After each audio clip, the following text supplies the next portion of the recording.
திருச்செந்தூருக்காக வந்தேன். முருகன் தரிசனத்துக்காக வந்திருக்கேன். Personal visit தான். சரி, அரசியல் சூழ்நிலைகள் எப்படி இருக்கு மேடம்? இப்போ உள்ள அரசியல் சூழ்நிலைகள் இப்போ உள்ள அரசியலுக்கு எப்போதும் போல தான் இருக்குது. புது கட்சிகள்லாம் வந்திருக்கு, தமிழக கட்சிகளாக வந்திருக்கு. சரி, எல்லாமே 26 தெரியும் இல்லையா?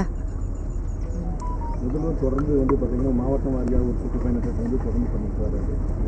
இப்போ தேர்தல் வரப்போகுது இல்லையா 26, அதனால் தேர்தலுக்காக இப்போ பயணத்தை தொடங்கியிருப்பாங்க. ஆனால் அரசாங்கம் வந்து 4 வருஷம் ஆயிடுச்சு, மக்களுக்கு செய்ய வேண்டியதை எதுவுமே செய்யலை. ஆனால் இப்போ தேர்தல் வேலையில் ஆளுக்கு ஒரு பக்கம் போய் பார்த்துக்கிட்டு இருக்காங்க. மக்கள் எல்லாத்தையும் கவனிச்சிக்கிட்டு தான் இருக்காங்க. 26 தேர்தலில் தெரியும். இப்போ தமிழ்நாடு முழுவதும் கொலைகள் அதிகமாக தானேங்க இருக்குது. லாண்ட் ஆர்டர் வந்து சுத்தமாக இல்லையே, அது எல்லாருக்கும் தெரிஞ்ச விஷயம் தானே. பெண்கள்லாம் இரவு ஈவினிங் பார்த்திங்கன்னா 5 மணிக்கு மேலேயே யாரும் வந்து வெளில போக முடியலை. அதுதான் சூழ்நிலை.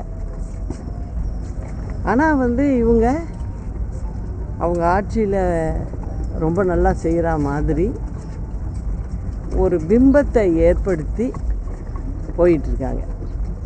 ஆனால் தமிழ்நாடு மக்கள் எந்த அளவுக்கு கஷ்டப்படுறாங்க அப்படிங்கிறத இந்த நிமிஷம் வரைக்கும் அவங்களுக்கு தெரிஞ்ச மாதிரி தெரியல எனக்கு. சரி, வேணாம்.